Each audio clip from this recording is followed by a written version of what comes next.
xibaar yu wér te wóor ca tàng ba abonnez-vous pour ngeen di mën di jot suñuy vidéo. ngeen jëf ci ànd gi ak ñun ci chaîne bii di Buzz 221 HD. mbirum Farba Ngom vers le bout du tunnel de l'acharnement.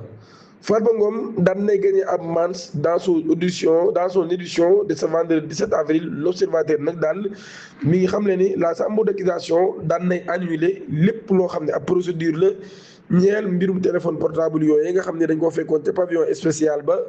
ñuy xam leen nag daal loolu kon bépp acte d'enquête buñ ci commencé woon moom daan nañ koy annulé. Quotidien bu groupe Futurs Médias di préciser kan nag daal décision boobee kon daan nay am kon ci ab vice de procédure lié au respect de l'immunité parlementaire du député de Takku Wallu. bu ñu sukkandikoo ci juridiction Lulu a fait l'objet d'une extraction d'une audition, d'une mesure de garde à vue et d'un déferment avant la levée régulière de son immunité parlementaire.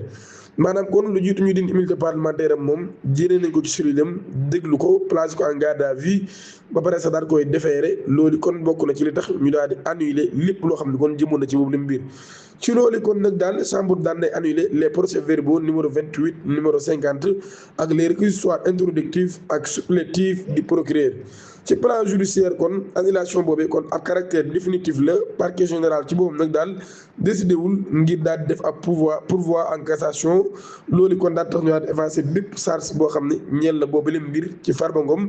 ci loolu ne daal ba tey ñu ngi doon toppee ay effets prohibés lu ci mel ni corruption active même si Farba Ngom demeure détenu au pavillon spécial dans le cadre du milliard de francs CFA, laquelle le responsable de l'APR Alliance pour la République ancien parti au pouvoir est poursuivi pour blanchiment des capitaux en bande criminelle organisée et détournement des deniers publics. Contacté par l'Observateur, Madame Boubacar Cissé, membre du pôle d'avocats de Farba Ngom, xam leen nag daal kon ñi ngi avancé ak honneur ak dignité ci fi nga xam ne nag moo di vers le bout du tunnel de l'acharnement.